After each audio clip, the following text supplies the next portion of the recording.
question, is that spirit still attached to you? I have gone through now 2 clearings with different people. Okay. So I'm hoping not. I haven't had the dream because I did have those dreams up until a few years ago. I was back in the apartment and I was looking at this table with this little boy underneath it. It's really messed up. Hi, welcome back to another episode. I feel so ridiculous. I feel like we need to give the audience For those moment. of you listening and not watching, I am dressed in a devil costume and Gabby is dressed as an angel. I'm a little angel. So welcome back to another episode of After We Wrap. I am your host, Jaina Ortiz. And I am Gabriella Ortiz. And yes, we are finally in October. It's your favorite. This is the best. This is fun. It's exciting. We get to dress up, look and feel ridiculous. I can't look at Gabby. I can't take her seriously. But thank you so much again for tuning in, for listening, for watching, for supporting. Just a reminder, subscribe, leave a comment. We love interacting with you all. We appreciate all the love. And also, if you want to be an after party VIP, visit us at our Patreon, which is patreon.com/after we wrap show for exclusive behind the scene bits and treats and scary, but that was a really bad I feel like we didn't do our vocal warm up. Yes. That's right. And don't forget to follow us at After We Wrap Show on all social platforms. Oh my God. This is so exciting. Our guest today, I mean, this is like, my heart is pounding so fast because I am obsessed with her YouTube videos. And she's a good friend of my husband, Shane, and myself. And you guys, we have the wonderful, the lovely Malia Miglino. Malia Miglino in the house. Hey, welcome. Is it weird if I clap? I feel weird. That's great. I know. But then, hold on, I got to say her name in Italian. Malia Miglino. There. It's beautiful. Sorry, I had to. I like it. No one's ever pronounced it that correctly, so I appreciate it. Malia Miglino. Thank you guys. I love Ciao, the love. Malia. Yeah. Welcome. Thank you. Welcome. It feels so good to be in person and not over a Zoom. That's Like the true. energy's great. You guys look fantastic. You It's look spooky. amazing. Thank you. Yeah. Thank you. And you we guys are, look better. We are officially her little angel and devil. So Yes, just we are. imagine that we are sitting on her shoulders right now, being like, hee hee hee hee. Well, And I'll I'm be like, the no, you'll do that. Yeah, exactly. Do it. I'm already feeling as an angel. No, you So would be, yeah, would be the devil. I would be a very mischievous angel. Anyways, Malia, Yes. can you please tell our audience who you are, what you do, and honestly why you're here? Because there is a reason why she's here. Oh my God. Okay. Hefty question. I feel like it's getting harder and harder for me to answer this question. So long story short, I'm Malia. I am an LA-based historian. I call myself a grave hunter. I spend a lot of time in cemeteries.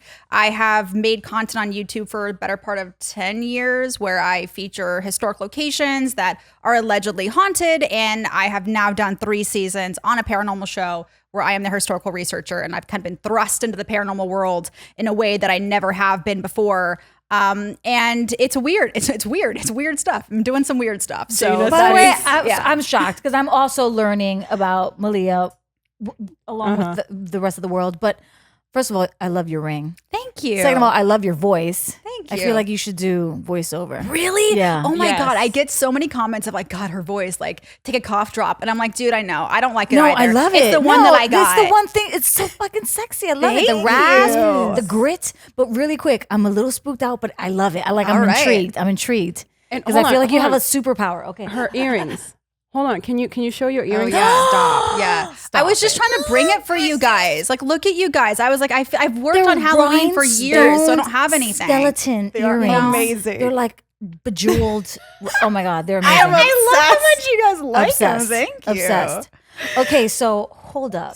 Did you watch her YouTube page? I know because I wanted to get the full. I had to stop myself because I was obsessed. I'm like, okay, either I stay here all day watching her videos and I get nothing done, or I'm going to have to take literally a weekend to watch these. You guys, like her videos, the graveyard videos. Oh God. So explain what do you do at a graveyard? Okay, so I feel like there needs to be a little context. Yes, please. So I Yeah, actually, take us back from the beginning. From the beginning, like yeah. When you Like, first what's- started like feeling your superpower, because it is a In my super- superpower? Yeah. Okay. Okay, that's really hilarious. I don't know. I mean, I think okay, so bringing it way back, I grew up in a family where like the paranormal wasn't a question, it was an accepted thing. I grew up in a Victorian like fourplex, and I mean, it was just haunted as hell. I never visually saw things, but it was always seeing things. When I was little, I was like, the people are talking to me and I couldn't sleep, to the point where my parents switched bedrooms with me because I was so terrified of the bedroom. Wait, you could hear voices? Apparently when I was little, and I would tell my parents really weird things.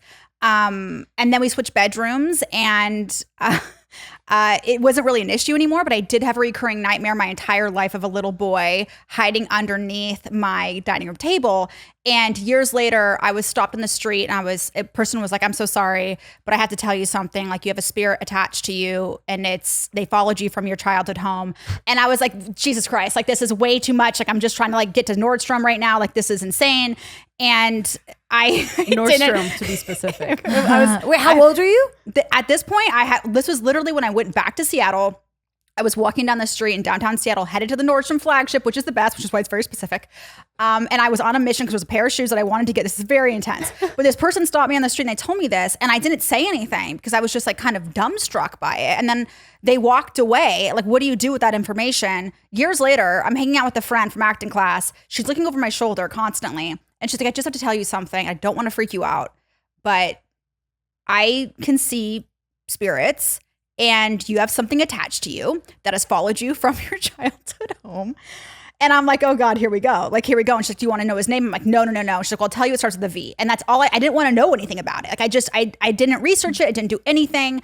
And like all this time when I'm growing up, going back again, my parents would take me to like cemeteries and historic places whenever we travel. Cause for them, like my dad's a musician, my mom's very much into story. And so everyone was artists, and it was just story, like a graveyard is just stories buried. Mm-hmm. And so I've always been drawn to them. I find them very peaceful. And I also get really, if you really want to get like deep with it, it's like, you're walking across this land of people that each had these stories, and no one's really telling those stories. And if I think to say these people's names out loud, to tell their story again, it's helping them live on in a really beautiful way. And as a person that's always been terrified of mortality, I just find it very rewarding to be able to help other people kind of live on in that way. So that was something that my parents and I would just always do. But as far as like paranormal investigation or trying to contact spirits, like, no, thank you. Like, I already had weird stuff happening when I was a kid. I wasn't trying to invite it, if that makes any sense. Mm-hmm. Yeah. After I started doing the research that I'm doing now, I have now gone back and looked up my home address. I did find a newspaper article of a 3-year-old boy that jumped from the balcony of my apartment, and his name was Victor. And it started with a V. Oh! Yeah. God. So that's still terrifying to me. So I've kind of walked God. this weird line forever of kind of like jumping into like the supernatural, the macabre, if you will, but not wanting to really touch it. And then I feel like that was very much a part of who I was when I was younger. I used to be very, very overweight, which might not seem like it matters. But at that time, for me, like kind of being goth and kind of being this alternative self, because I couldn't wear the clothes my friends were wearing, it kind of helped me find an identity that I lost a lot of weight, and all I wanted to do was fit in. So I kind of like shut down this part of me. Flash forward to being an actor in LA, being very frustrated that like the auditions weren't going right, and there just didn't seem to be a place for me and like my type, and I was just never right for the role. I started going around historic locations in LA. I started researching them because people were like, oh, the Roosevelt's haunted. And it's like, okay, well, everybody says that, but why would it be? Like, who's actually attached to this? What's the history? So I would do this for myself. And then I would tell my friends who genuinely did not care. Like, they just did not care. Like, they were like, they're not into the history. And they're like, dude, just start a YouTube channel.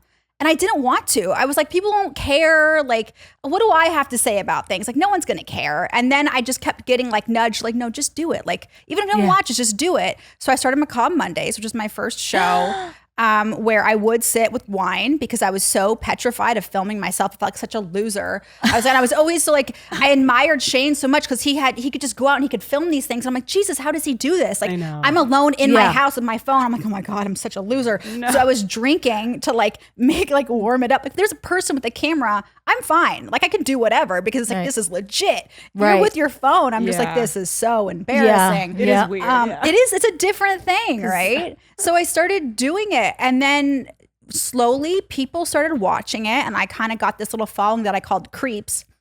I love it. They were a little creepy, and so it was kind of like a double thing. It's like, no, you're actually creepy, but like, hey, you're creeps. You know, it was like trying to like build this little thing, and that just kind of kept going. And then while all of that was happening, I started to just have some continued frustration with the entertainment industry and acting, and still really just feeling like I did not have a place. And the roles that I was getting cast in most of the time, because I am chesty, it was like, you know, more bimbo-y type roles, which were fun to a degree, but it's not what I wanted to do. And I just hit a point where I was really tired of having my body touched. And I was tired of that being a thing and that being expected of me. So I kind of stepped back and I realized, you know, like who am I if I'm not an actor, right? And then so I really was looking at, well, what do I love? I love stories. And if I'm doing historical research and I'm telling people stories, that is still storytelling. That's still performing in a way. And then just kind of the success of that led me to start spending more time in cemeteries, because I was at these locations and, you know, investigating these people, if you will. And there felt like a very full circle thing if I could go visit their grave at a certain point. And then the idea kind of came to me of like, what happens if I start in the graveyard and I follow these people's, you know, follow their life from there. So that's kind of how Grave Hunter happened. And that was my kind of like bigger budget situation. Like, I was actually kind of getting some people to help me film it. And I was kind of like trying to get it to where I wanted to be, make it feel like more like an actual show. But, you know, budgets are hard. And YouTube was just like it's a difficult platform. Like, it can be a very difficult platform. Then the pandemic hit. And I started doing a bunch of stuff out of my bedroom. Like, I did horror history, which was really fun, and history rants, where I was like, okay, let's just talk about things like the post office. Like, what's the origin of the post office? I love it. It's just it. And I feel like there are creepy vibes at the post office. There can be very creepy vibes at the post office. No, I do. I feel it's very cold. It is. Yeah. And everyone just seems miserable. Like, they're kind of half dead already. That sounds so true. bad. It's so true. It's true. That is, oh my God. First of all, wow. Like, you took us on a journey. And I also love too, you guys, that she's an actress. Yes, I failed to mention that, which is the point of this podcast. You know, after we wrap, who are actors after, you know, they wrap on set? So you just I love that you found your passion throughout this journey though. I mean, it's just that story of you having that dream as a kid and then finding out as an adult that something actually happened. Well, wait, question. Is that spirit still attached to you?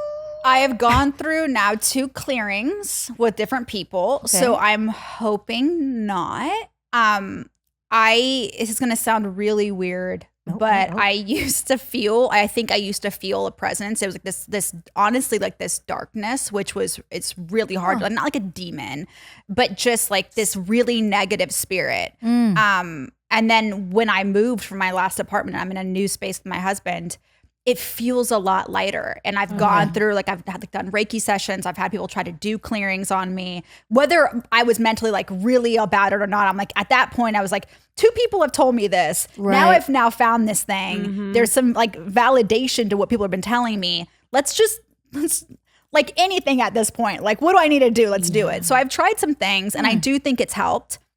I haven't had the dream, because I did have those dreams up until a few years ago. I was back in the apartment and I was looking at this table with this little boy underneath it. It's really messed up. It's deeply messed up. Wow. Yeah. I feel like that story needs to be told, though. That's a story that needs to be told. I just love it. I feel like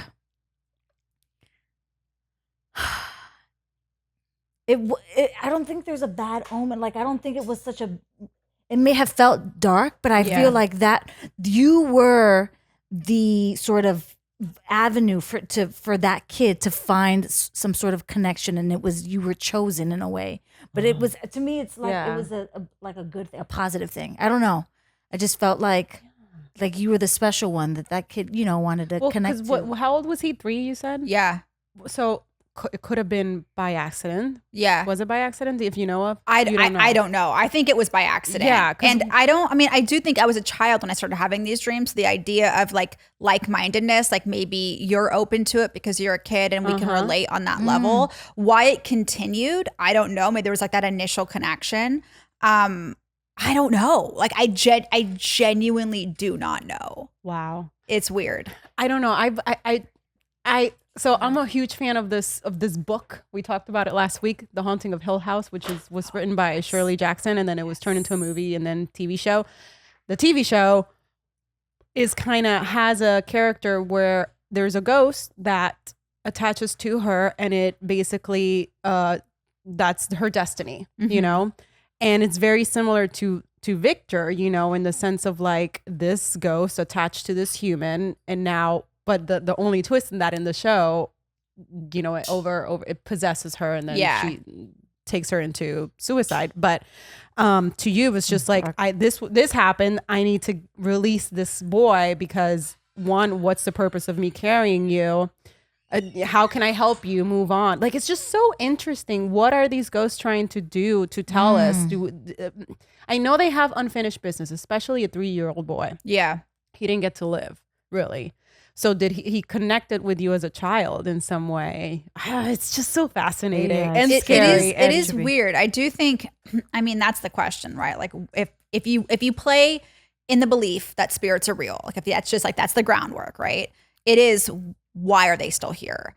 And I do think unfinished business is a huge one. I think choice is another one. On the show, we have encountered a situation, a particular person that it really felt like they were choosing to be there. This was their home, and even though their family wasn't there, the way this venue still operates feels like a home. And so they're choosing to be there. They're happy to be there. Okay. So, and that was not my initial take on it. So that was like very interesting. That was a whole like convoluted situation.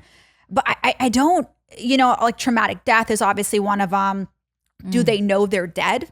Is another one. Oh, that's gotta be so heartbreaking. Yeah. Well, it's weird too. It's like we've gone to a few prisons. Like we went to Brushy, which is probably historically, I would venture to say, one of the most brutal prisons in American history. Where is that? Brushy is, oh my God, I think it's in Tennessee. They're all blurred in my head. Brushy State Pen. It's gotta be in Tennessee. BRUSHY, Brushy. SHY? Yeah, it is in Tennessee. Yeah, so Brushy State Pen in Tennessee is, they built it intentionally in an upside down cross to mess with the prisoners' minds. It's more deaths than any other prison. People were beaten to death. A lot of murderers have come through there. Anything that you can imagine that's bad about a prison, it happened there like times 3. And it was the only location where people were like, there's demonic activity, people got possessed, and it was always male only. And so going in as the only female, you have to protect yourself in certain ways, right? And being the only female on the team, I'm usually the guinea pig. So it's like, oh, let's see if they'll react to Malia, which is ridiculous. But oddly, I wasn't that scared there. I just felt this weird sense of, and given a lot of it's the history, a lot of people were originally put there were not criminals. We're talking like 10-year-olds that were brought in for stealing bread to work the mines, then would die in the mines. Like, and then eventually it went to like maximum security. It was like the end of the line prison. Like if you were too bad for Alcatraz or any of those, like you're going to Brushy because there's no way out. Like it's bad. And then so you feel that too, but then you also feel the humanity. I know that sounds weird, but like where you expect it to feel really creepy and spooky, which I guess it can if you go with that I think mindset is a lot of it. So if you go in wanting to be scared, you will be scared. There's a lot of dark black cell blocks. Like if you walk down them, it will be scary. But if you go into it thinking, okay, here's thousands upon thousands of men have spent, forever within these walls going over what they did wrong, what they did right, what they never get to do again. You really start to realize like all you have to do in prison is to think. And so I think that energy of like introspective thought, there's nowhere like a prison. So you just have these halls full of energy of people who want their stories to be told. That's how I view it. So I think it's just weird. Never before I did this would I have thought that's the vibe I would have gotten from places like this. Wow. Oh my God. I'm honestly like, I need to take a second because like all of this that you're throwing us in, it's just like mind blowing. I'm just in awe with what you do, and I think I respect the spirits even more. But is there one figure from history that like left an impact on you? Yeah, easily. There's kind of two. One's more messed up than the other. So my gateways into like history, I always say, was Henry VIII and Sarah Winchester. Henry the Eighth. Henry VIII, real piece of shit. Wait, this has nothing to do with the 6 wives? No. Oh yeah, that's him. Yeah, oh yeah, Former good king. old Henry. Yeah, that's him. Yeah, 6 wives. Yep. And for me, it's not so much him, it's his wives that I find incredibly fascinating. But he was also, if you're looking at, I love English history. So like, if you look at matriarchs of the UK, you know, he really did a lot. Like he did, for good or bad, like he did a lot. Like he changed the landscape. Okay. But Sarah Winchester, to me, I personally don't believe she built the Winchester mansion trying to hide from spirits. I think it was a completely different thing. If it was spirits, it's incredibly fascinating, but we'll never know because she had no diaries and nobody will know. Like we will never, ever, ever know. But her as a person, as a widow that comes out west and builds this incredible, like once at 1.7 story mansion. And it was just so lonely. Yeah. That's it? That's the house? Yeah. She was married to one of the creators of the Winchester rifle, which is where, when he died, she owned 51% of the Winchester Rifle Company. And so the 49% that were all men hated the fact that she owned more of the company. And so there was a lot of rumors and stuff started about her being crazy and her being hiding from the spirits because she was worried that there was a curse and all of these crazy things. And so there's this story, and there was even there was a movie made about her life with Helen Mirren. Which is a great movie. It's based all on the pretense that this was hiding from spirits. It's a great horror film. And it's a haunted house story, which I love haunted house stories.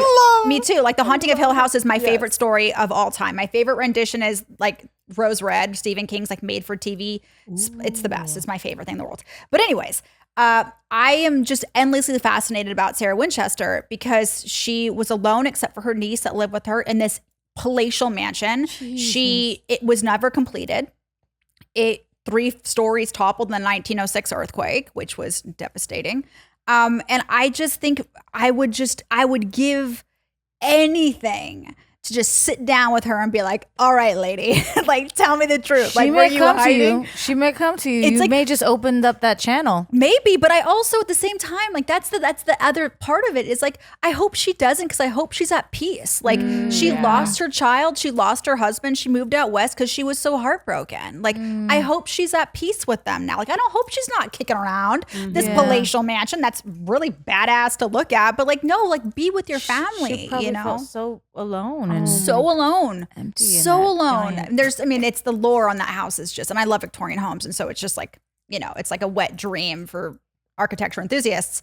But I do think like those are my 2 kind of like gateways into like weird obsessions with historical people. I mean, like I said earlier, I will sit down with you, and I'm gonna either take you out for dinner, I don't know, a whole weekend somewhere, or I want you a can tour of your Victorian Yeah, house. well, I love history in general, and so that's why I was like, I need to either, make sure I can watch all of her videos, but like it's just so fascinating and also so sad. I feel like these ghost stories they're heartbreaking, because especially stories like this, because it's just like, did she die happy? Is she at peace? Is she? Oh my God, it's just yeah.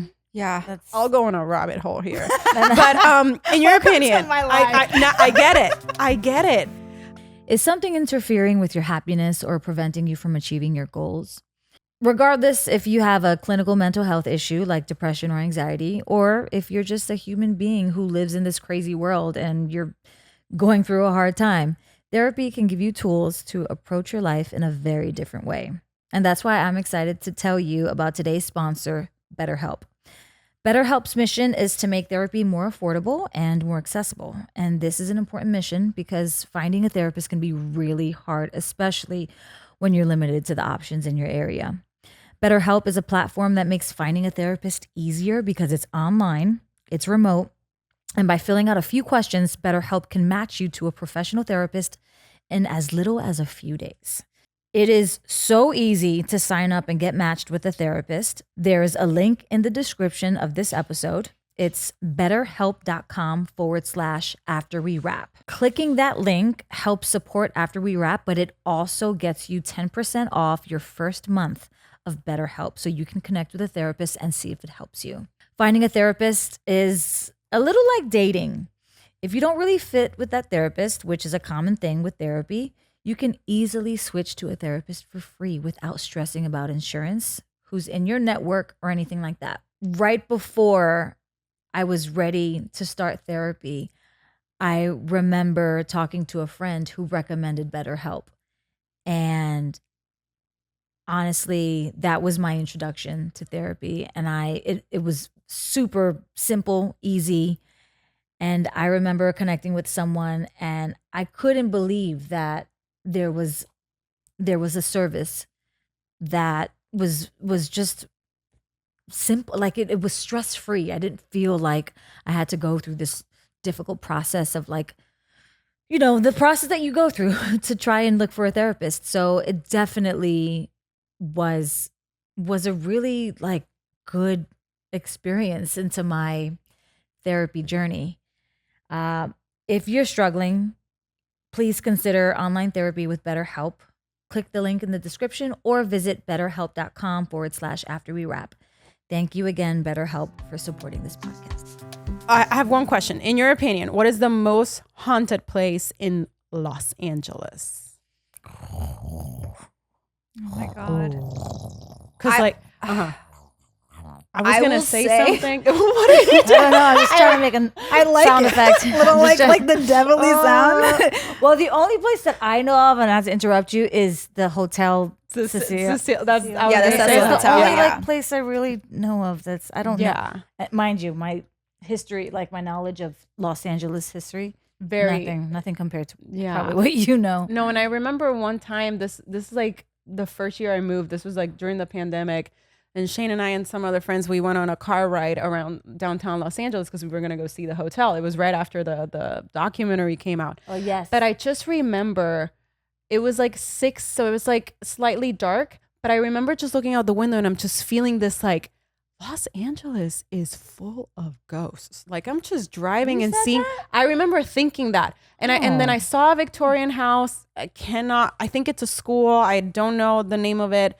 But then I was like, oh, that looks like Hill House, in my head, and I got all excited. And I was like, the more we got into downtown and Skid Row and all of those beautiful historic buildings, because they are beautiful, Yeah. but they are full of ghosts. Yeah. And I just felt this whole time, I'm like, there are so many ghosts right now, and that's Los Angeles. I can't imagine the U.S., let alone the world. Yeah. I mean, it's interesting. Yeah, the Hotel Cecil to me, I do think that place is dangerous for women.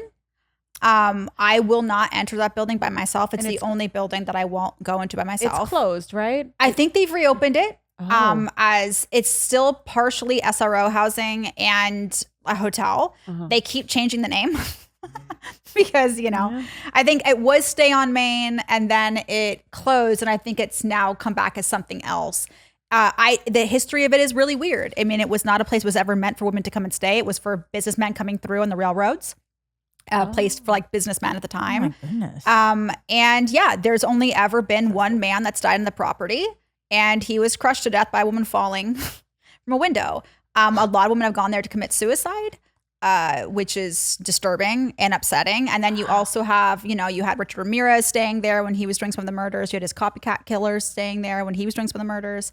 I just do not, I think There's legend, which you can't discount. And I think there's your gut feeling. And I do think you can be like, oh yeah, that's interesting. But should you chance it? And so I'm very protective of myself. And I do think whatever is happening there, it has not had a good effect on women psychologically or physically. So you've never been? I've been inside once, and I did bring my boyfriend at the time because I'm like, I am not, because I did an episode on it like way back when like the show was just like, the quality is horrible. We all start somewhere, right? And I really wanted to do this, and this was before the documentaries came out, and I was just researching places, and I'm like, I kept finding articles, and I'm like, wait, this isn't good. And then it just like the rabbit hole went, and then the Elisa Lam thing happened in the water tank. Craziness. So yeah, no, I would never go there. I would never stay there, especially by myself. I don't think women should, personally. I think the Hotel Alexandria downtown is also, I would say it rivals the Cecil. The history is really, really interesting. It's a lot less known. And right now it's, it's pretty much low income housing. 2 stars, guys. 2 stars. Yeah. Yeah. Wow. There's a whole section of that building that's still closed off that you can't enter, and people will hear a lot of like phantom noises coming from there. And there's been a lot of like Phantom deaths and the Phantom Wing, yeah. And that's a beautiful picture. Like, look at the architecture. It's like, gorgeous. It's just gorgeous. It's absolutely gorgeous. I mean, what year was this built? What? Beginning Like of the 20th 1906? century. Yeah. Damn. 1906. Damn. Like the fact that at that time they were building, I mean, it goes back to even the architecture like in downtown LA. It's just like, I'm fascinated that, these buildings were built in the 1800s and they're so beautiful and they've kept till this day. And it's just like, you go inside and you're like, what is this? I feel like if I was to pick one place though in the city, for me, it's the Colorado Street Bridge in Pasadena, Suicide Bridge. Look at that. 1000%. Wait. 1000%. Wait, what? Oh yeah.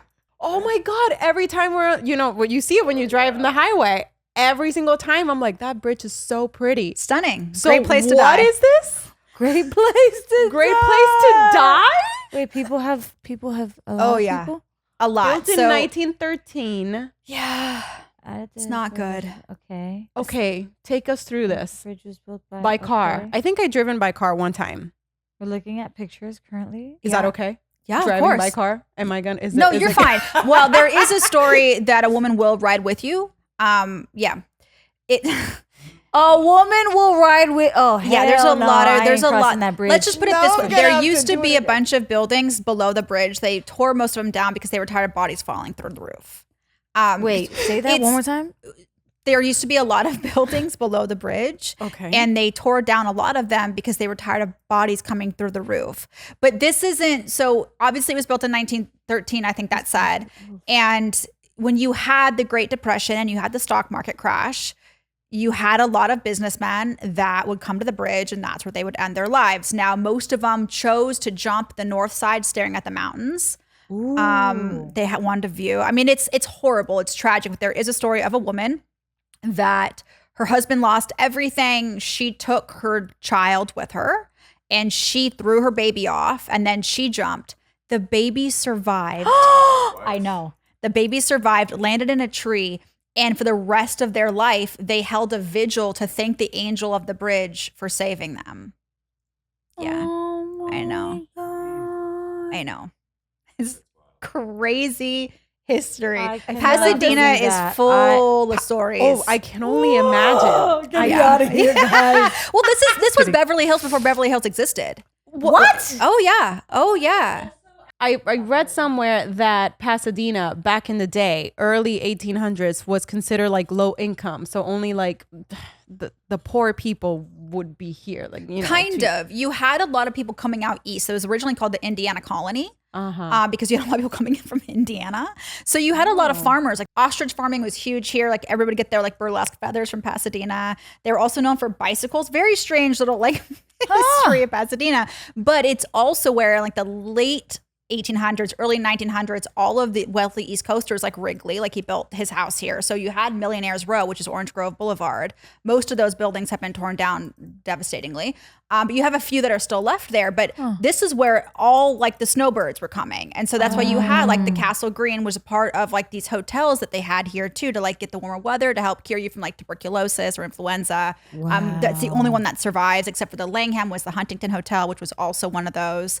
So really, really, really interesting history, but you also have like occult activity. Like I think it's Jack Parsons who helped found JPL, was one of Aleister Crowley's people. And him along with L. Ron Hubbard were like buddies. And there was a lot of like, you know, occult rituals that happened in Pasadena. So there is some really crazy history here. Wow. He also blew himself up with like a makeshift bomb on Orange Grove. Was that the Avenue. one that I saw in your video? What was the one that there was a bomb in some building? Was it downtown Los Angeles? I don't even know. I think it was the Hollywood graveyard episode where. Oh, there was, like- probably. Yeah. And I was like, what? This person blew up themselves. It wasn't intentional. It was Okay. just like, you know, making a bomb gone wrong.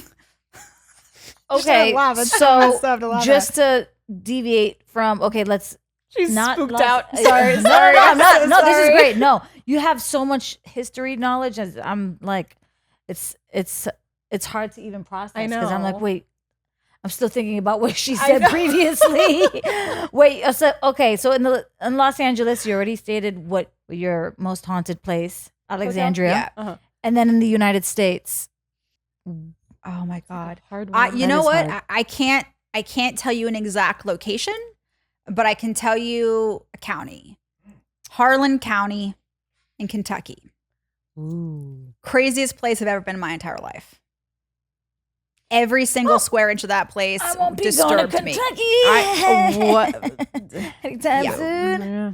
So Harlan County, it was all coal mines, and we're deep in Appalachia. And in the 30s and 40s, you had the coal mining wars, and so people were trying to unionize. So you had people that were for the unions and against the unions who were being like shot in the street, beheaded in the streets. Horrible things were happening. The National Guard was brought in because many people were being killed. You couldn't leave. You couldn't get out. I mean, you couldn't come in. You couldn't get out. It was just a really, really bad time. And it kind of created this atmosphere of paranoia. You're also deep in the Bible Belt. And so you get a lot of crazy legends. Like one of the last witch burnings actually happened in Kentucky, and it wasn't as long ago as you would think it was. Just a little over like 150 years ago. So you have a lot happening there, and pretty much everywhere you'll go into these little towns like Benham, Kentucky, which is in Harlan County. And it's all in a circle because these coal mining companies would build like company towns. Mhm. And every single inch of it was people died and or witnessed death or had trauma or lost someone they loved. I mean, it was just, and you feel it. When we drove in there, I mean, I was so on edge. I didn't sleep for 4 nights. My hotel room was the most haunted place that I'd ever been in. It was horrible. So it gets you, it's a really weird place. And to this day, people are very weary of outsiders because there's a lot of stigma, especially when it comes to like Appalachia. People are very like to themselves. They do not like outsiders, whether that's from the past and that's, you know, a DNA memory from their people, or it's to this day because people feel judged. People don't coming in and stereotyping them, thinking they're ignorant or all of those things. The people are lovely. They really are lovely, but the life there is very different and it's very secluded. And it's an interesting historical place, but it is haunted as hell. Wow.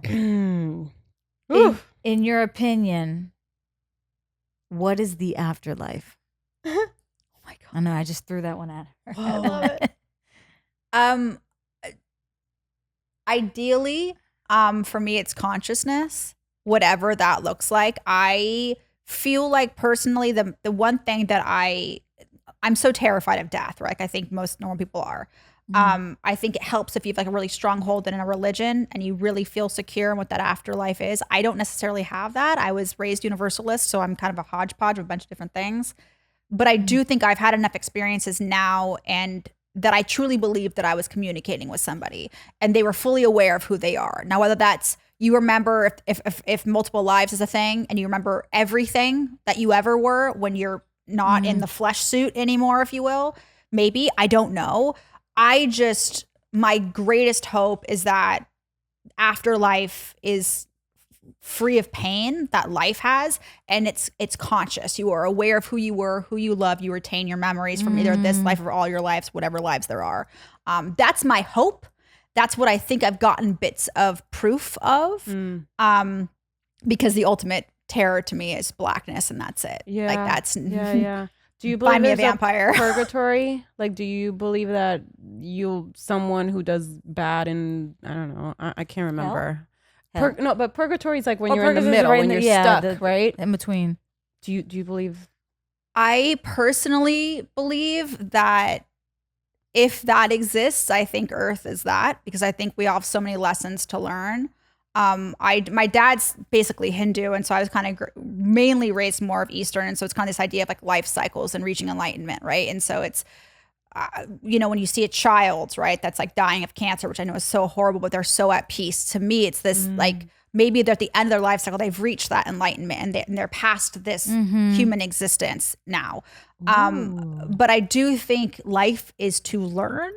Where that's multiple times or one time, and life is hard, and it's getting increasingly harder, although historically it's never been easy. So I do think that there's a lot of suffering here, and it's how you choose to deal with it. And so yeah, that's the closest I can think of as purgatory. That's very well is- said. yeah. I would actually agree with that, because sometimes I have these instances where I feel like, oh, this is either heaven or hell. Like this living here on this earth right now feels like, oh, you could either make it your own version of hell or heaven. Like you choose. But it does feel, because we get a bit of both, right? We have like the, those highs and lows. How do you experience fucking happiness and then tragedy all at the same time? Well, it's the curse of choice. You can choose your reaction to any of it, right? So it really is what you make of it. It's like we're all living in our own purgatory, and you're just making it, like you said, it can be good, it could be bad. Yeah. So yeah, I mean, that just got so deep. Wow. So Malia, walk us through your process of researching and deciding which stories you've decided to feature on Haunted Discoveries. So it's kind of interesting. So I don't actually get to choose which locations we feature. So like, I mean, I was brought on the show because I have a friend that helped create it, and he knows what I do. And he was like, we need a researcher. Like, do you want to be a part of it? And I'm like, absolutely. But they choose the locations. So I get the list of episodes, like here's where we're going. And then depending on my timeline, which is usually pretty small, and being LA based, usually shooting in Kentucky or Tennessee, and I can't be on the ground to go through the archives. It's always talk with as many people on the ground as I can. So are there curators? Are there people that are attached? Are there family that still exists that are alive for the location?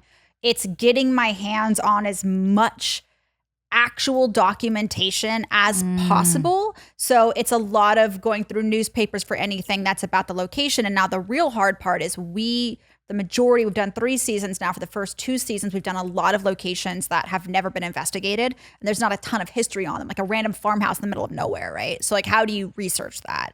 So that's when I'm contacting people like local librarians and historical societies and seeing if they have anything attached to any of the family names that we've been given. So it's just exhausting. I was going to say, that sounds like a lot. It's exhausting. Yeah. And it's exhausting every resource that's possible, because I usually do not have the time to go down there beforehand and spend the hours going through the microfilm and through the archive. So it's collaborative. Like everything is always a collaboration, right? So it's really through the help of everybody that I've been able to contact that have been on the ground. But it's a long process. And even then, like I always do the key interviews with like our site person. And I'm always learning something from those, which is great because they've either grown up there or they live there, or, whatever. So it's just a lot of looking at very tiny print and trying to find the stories within it to try to help validate these alleged hauntings or legends that there are. Wow. Oh my God. And when does that come out? And that's coming out in... So the first season of Haunted Discoveries is coming out October 6th on T&E in Canada. Okay. Yep. Oh, nice. Yep. Awesome. Would you say that you have the ability to walk into someone's house Oh, yeah.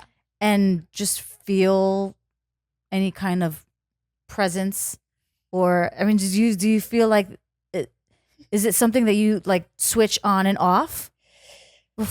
Switch on and off, no. I think most people can. I do think I say I'm incredibly sensitive to energy. Okay. I'm not, I'm definitely not a medium. I'm not ever claiming to be any of that. But I do think that, yeah, I think there's been times places have surprised me. Especially on the show when they were doing active investigations. Sometimes you walk in a place and you're like, oh, this is a dud. Like, I don't feel anything. And then you get something crazy happen. And it's even more exciting because you're like, I didn't expect this. I do think, though, that if you tune in at all, most people can sense if something is happening in their space. And so I do kind of think that. I certainly know when I'm looking for a new place to live and I'm in a space and I'm like, okay, this feels empty, which is what I want. So I do think, I guess I can, but I don't think it's unique to me. I think a lot of people can. Sure. Yeah. Okay. So back to your graveyard videos on your YouTube channel. How many graveyards have you been on? How many graveyards have I been to? Yeah. Oh my God. Oh my God. Hundreds. I mean, I couldn't tell you. I mean, put it this way. It's the simplest way to describe it. When my husband and I travel, I now get a cap on how many cemeteries we can go to. I love it. It's really bad. Get It's out. really bad. Have you been to one? Okay, so in Puerto Rico, in Rincon, where my grandparents live, the cemetery to me is very beautiful. It's very congested. They're sort of like on top of each other. Yeah, they're like on top of each other. It's kind of, I don't know. To me, there's something very storybook. There's something very special about it because they're all so close, but it's very unorganized and dirty and well. I mean, and that one's pretty. That's pretty. That's honestly, you go up. I have a video to show you, but. That's the only clear space, that one little aisle. But you go into it and they're just all on top of each other. That's the best kind. That's my favorite kind. Yeah? Oh, yeah. Oh, yeah. Because then you realize like a treasure hunt, right? Yeah. Like you're getting in and it's just to me, it's so symbolic of humanity. It's just all of these people crammed into this space and the monuments are like overgrown and there's vines. I don't know. It's sexy. Yeah. That sounds, I don't mean it like sexy, but you know what I mean? Like there's something beautiful about it. Really beautiful about it. Wow. I'll show you a video. And then there's one in San Juan too. Yeah. That who'd you say is there? We talked my about great grandfather. your great grandfather is there, which now it is my mission that next time I go to the island, I have to go visit your great grandfather because it's right under the El Morro, which is the historic castle. Oh my goodness! Wow. And then an incident just happened the other day. A wall fell, which I'm like, the spirits are ready to fuck shit up, you guys. That's just me being funny, but spirits are ready to fuck shit up. And then you say Albizu Campo is there too, right? Which was like a Puerto Rican revolutionary. My grandfather's buried next to him. Which you guys like that is. I mean, I have to go to the island. I know, because this is part of Puerto Rican history. But awesome. One thing I'm always like, who the hell spends this much money? How much do these cost? Oh, a lot. Oh yeah, a lot. And then the mausoleums, you showed one. I cannot remember the family and which graveyard it was, but it was a family of like 13, and it was like a huge. You said that back then it cost like $100,000 to build, and now it's like in the millions. What was the last name? The Dexter. The Dexter was the ones in maybe Spring Grove and Cincinnati. Possibly, yes. Yeah. That's insane. Like the fact that they build mausoleums to like. I mean, I do love the fact of you keep the family together, absolutely. But like these are like church looking like buildings. Well, it was also a pissing contest. Like most people nowadays are not spending this kind of money. Yeah. This is the day and age where it's like, look at how much money I have. And so it wasn't just your house. It was also your death house. You want it to be the biggest, the sexiest. Look, we could bring in all this Carrera marble. Like, look at the architect we could bring in for this. Like it was another sign of wealth and of importance. Sure. Yeah. Yes. So it's which is, I have mixed feelings about. And that's why, especially when I travel, especially in the South, I go to every like enslaved cemetery that I can find, and why I'm like really, really champion that cause, because you get, like in the States, you get all the beautiful big white cemeteries. Most of the other ones have been built over. And so that is infuriating. There's a lot of really incredible people right now that are having like nonprofits going out with like, you know, ground penetrating radar that are trying to help identify where these like cemeteries were. And that's so important because, you know, even LA, half of our like indigenous cemeteries and stuff have been built over. Yeah. Time and time and time and time again. Speaking of, I remember in Georgia driving up to a town called Helen, which is like 2 hours north of Atlanta. There's a I want to get it right. But Get it right. the Indian burial mound, and it's the Nakuchi Mound. What? Nakuchi. I might be saying it wrong. Nakuchi. Oh, it does spell. It does look like Nakuchi. Nakuchi Indian Mound. Sorry. And when I was told, like, yeah, that's where they buried the natives, and then you have to, the fucked up thing is that you have to drive through it in order to get to Helen, Georgia. Fucked up. And every single time I drive through it, I mean, I always like, maybe this is just a Puerto Rican thing, but I always do the cross sign to like send my respects. Any type of cemetery, anytime.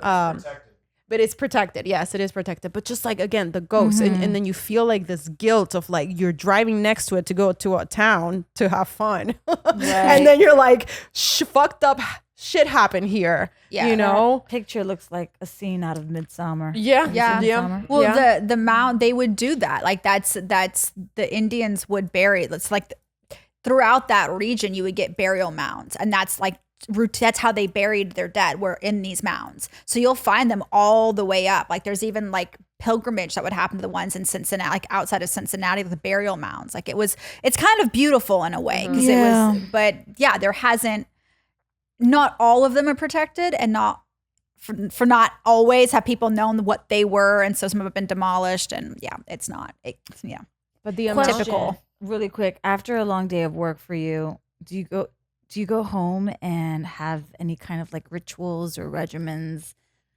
Like what do you do to sort of ground yourself and clear some energy? Wine and a bath. Oh, Yes, okay. That's wine and a bath, and like usually some music, some soundtrack from something that just kind of like helps. That like usually uplifting, because I find I can get really introspective, and you're just, you know, it's a lot to like work in an industry where you're thinking about death constantly. So I find myself, especially after I wrap a season, I just watch a lot of cartoons or like Christmas movies. Like I just have to bring my energy up. Yeah. Like I just don't want anything heavy. And I usually love like depressing, like that sounds bad, but like depressing, dark, like thrillers and stuff. And I can't, like, no way. If someone's dying or, you know, someone's sad, nope. Like I need it to be happy. Interesting. Yep. Yeah, that I need to sounds like a decompress. great balance. Yeah. You got it, right? Yeah. I wanted to ask, what about witches? Have you done any research on witch hunting? Oh, Like, yeah. Like, what are your thoughts on that? I feel like, first of all, witches were badass women back in the Witches day that still- men were just like Agreed. I mean, I think jealous. it depends on where you look at it. Like, if you look at American witch hunts versus like European witch hunts, like people spend so much time talking about the Salem witch hunts, right, of 1692, horrible event that happened, mainly over land. No one was actually witches. I do think it pales in comparison to what happened throughout Europe since the Middle Ages, and just, you know, wiped out hundreds to thousands of people, mainly women. I do think women now have taken witch and that work. So a lot of people are actually into like Wicca and stuff now, and taking it as pride and power. But I do think people tend to romanticize things in the past where these women were accused of something. Often they were spinsters or old, and they were just like, oh, they're creepy, they must be a witch, or like they're in the way on their land. So for me, I look at it as like a very just depressive, sexist time. Not to say that men weren't also tried to witchcraft, because they absolutely were. So it's complicated for me. I'm always intrigued, and it's like, were they actually practicing? Like that's always what I want to know. Like, is there any proof that these people actually participated in the craft, Or was this another example of someone was accused of because X, Y, and Z reasons? I have yet to find someone that was actually documented to have practiced the craft. Wow. You will often find more like spiritualists or people that were like maybe medium workers or something. But I would love to actually delve into like a true, like documented, like, no, I believe I'm a witch and this is my practice. But I'd probably have to go overseas for that just because I don't think it was so puritanical here that I think finding any documentation that somebody was actually practicing the craft, it would all be hearsay. So that would make it really difficult. Where would you travel to? Like what country? Scotland. Oh, okay. Ooh. Scotland. Nice. For sure, Scotland. Yeah, that makes sense. I still believe that when the sun's out and it's raining, the witches are getting married. Have you ever heard of this? No. Wait, what? I love If it rains and the sun is out, if it's a big sun shower, then The that means witches witches are are getting married. Yeah. Oh That's my I don't God. know if it's I a don't know. Latino I thing. don't know. I'm but about to take that and keep it forever Yeah, because that's so good. anytime you're driving and you see the sun and like it's an- raining, it's oh, the like one witches of are getting those- married. Yeah. It's like, I've what known do you that call- my whole life. I've never heard that. Yeah. That's great. Lastly, okay, so given that this is Spooky Halloween month episode, do you have any special Halloween traditions or like a favorite memory that you like to share with the audience? It's so simple. It's so nostalgic. Like watch Hocus Pocus and Yeah. like just I like a 90s feeling Halloween. I want innocent kids in costumes, like happiness, trick or treating. I don't want any actual scary anything. I just want like happy, cute, Yeah. like paper decorations Halloween. Like that's my Yeah. Halloween. You know what I'm leaving with this episode? I just back to finding all the skeletons being under buildings being built under skeletons or whatever, and then they find skeletons. Just like next time you enter a building, have some sort of respect or like kind of like pay your respects to the building and its past, because shit happened in there and there might be some bones underground that you didn't even know of, and then Yeah. you're just walking into that territory, disturbing these ghosts. I don't want to say ghosts, these spirits homes, or Right, it's true. and they're watching us. I believe it. They're always there like, what you doing, girl? Exactly. Judging us like, Yes. what is this girl wearing? Or, with their little teeth. That's gonna be us in 100 years. And, Look at these people. We Whatever were shooting our fashion- podcast in this very They're gonna look just like this. just like this. Back in the day, we were shooting a podcast. These girls didn't know. Oh my God. Please. Well, That would be amazing. I have so many more questions, but Yeah. we've run out of time. And I'm so happy you came out today to talk to us. And now I'm gonna stalk you on IG, on YouTube, on all the platforms. I'm just gonna go in. Where can the audience find you? You can find me on Instagram at Malia, TikTok, LA History Girl, or YouTube. It should be still Malia Miglino, actually. God, that's 3 different things. It's very confusing. But I'm kind of all over the. It's just, amazing. My That's name great. will take Just you to Google the anything. name. Just Google her name. MALIAMIGLINO. Yes. G is silent. And thank you Molino. so much. Thank you so much. Thank you guys. This is a Happy- blast. Yeah, Yes, this happy is- October. Happy October. Happy spooky Halloween, season. spooky everything. Yeah. And I'm going to take you out to dinner because I need to ask you all the questions about haunted houses. yeah, Anytime. you're girl. amazing. Anytime. Thank you so Thank much, you. guys. We'll Till see next you time. next time. Oh, bye. Oh.